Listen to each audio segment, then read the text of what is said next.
Good afternoon. I just finished watching Hellhouse LLC II, and I have thoughts. So, I really enjoyed the first Hellhouse, and it was about time to tackle the second, and I was not disappointed. Personally, I actually enjoyed this more than the first, and a lot of the gripes I had with the first film were completely non existent in this one. There were a few places where I thought, if this was the first movie, then this part would probably feel staged. But this time around, they were really good at just holding back that little bit from direction, especially when it came to objects of interest that appeared throughout the film. The jump scares and background movement in this one were excellent. I was completely caught by the first scene in the dining room and had to go back and check maybe twice on what I thought I had or hadn't seen just to make sure. In fact, I had to do this a few times throughout the film. The changes and movement were so subtle in some cases that if you weren't paying complete attention, they were very easy to miss, and it really made for some great foreshadowing.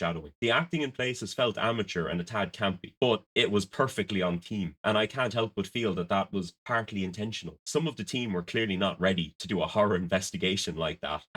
They seemed a lot more comfortable in their jobs hanging around courthouses and government buildings. So, yes, it was overacted and awkward in places. Did it fit? Also, yes. And I really liked the scenes with the vloggers. It seemed completely on brand with content you might see on YouTube and TikTok. Also, a morning show dedicated to spooky things, I would totally watch that. And the camera work during the twist at the end, it was a lovely surprise. Even if I was expecting it, I was waiting for it, but how it was done and how it was pulled off was just very satisfying. Overall, the transitions and appearances across the whole movie were really well done. It really felt to me that a ton of fun was had putting this movie together, and I really enjoyed getting the sense of that. Onwards to number three. Until next time.